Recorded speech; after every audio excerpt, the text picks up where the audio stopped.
Hi, my name is David Bergmanson, and for the September 21st, 2021 edition of the World Weather Watcher, we're going to be zooming into Brazil to have a look at how weather variability associated with climate change is impacting on crop production.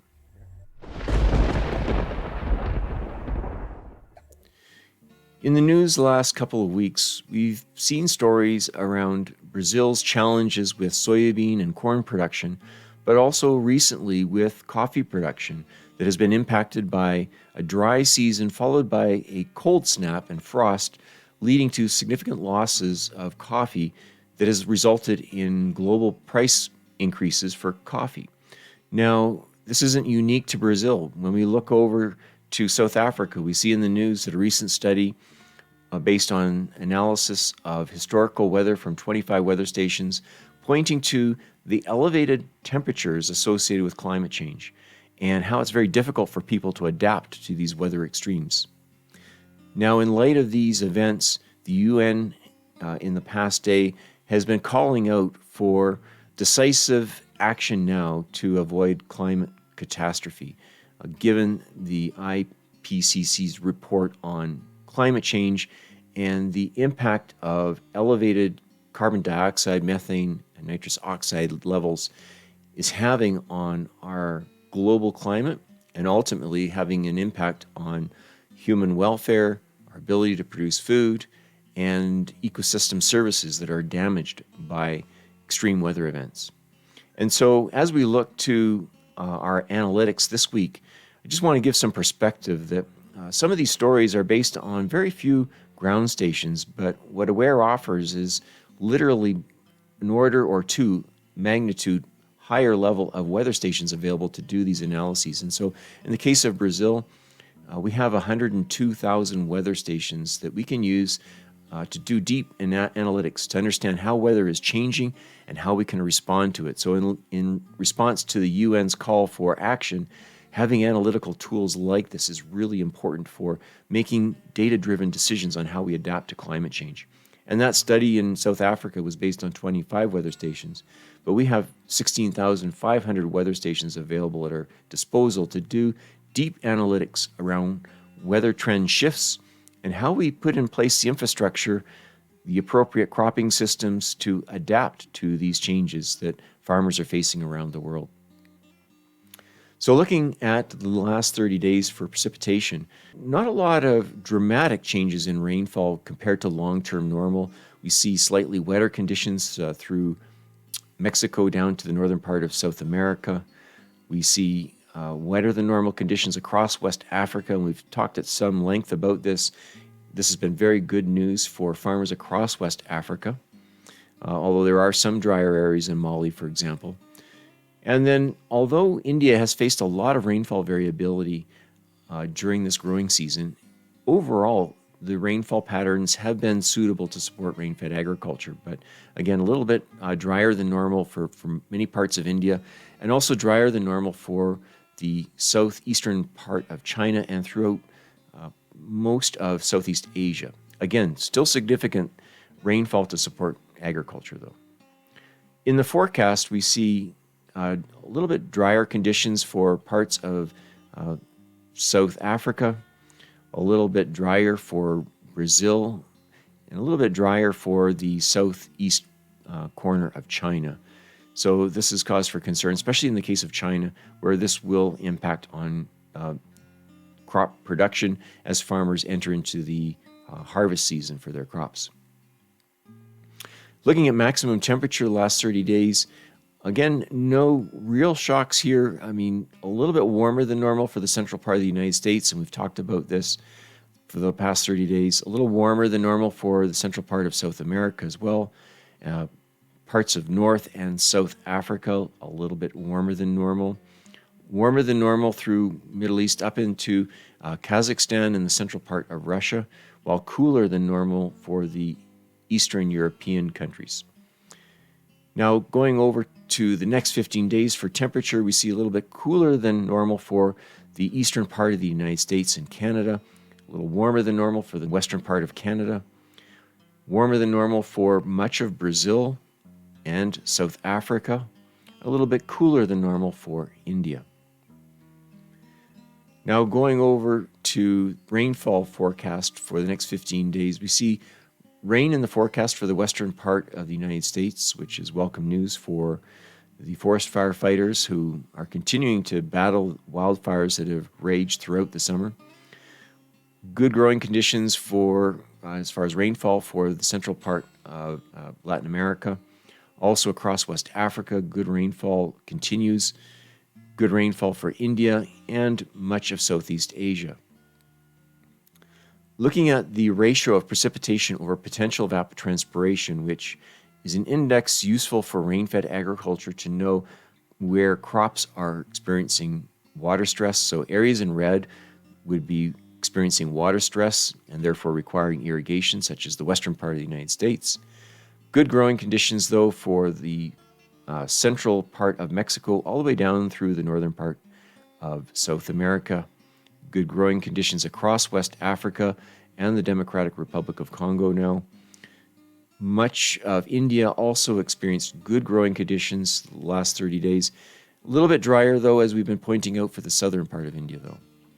As we go over to Southeast Asia, good growing conditions, though, throughout Southeast Asia, despite the fact that rainfall has been a little bit below normal. The next 15 days sees movement of drier conditions extending across into the eastern part of the Corn Belt of the United States. A little bit drier trend for the central part of Mexico, but still good growing conditions through Central America and the north part of South America. Good growing conditions continue across West Africa, as well as India and Southeast Asia for the next 15 days. WatchER has taken the FAO agroecological zones and created a dynamic index that allows us to monitor crop production based on 4 different agroecological zones in real time. We break these zones down into arid, marginal, suitable, and humid based on the long-term normal rainfall patterns for these different areas of the world. And by doing this, we're able to look in real time to see how rainfall is deviating from that normal and where rain-fed agriculture could lead to a significant drop in crop production and therefore serve as a trigger for areas potentially at risk of food security.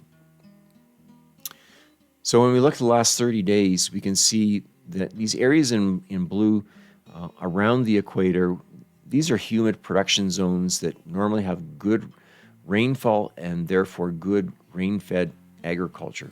So central part of Mexico all the way through to the north part of South America has been good, as is the case for most of West Africa, some parts of Cote d'Ivoire and Ghana experiencing some constraints there in production.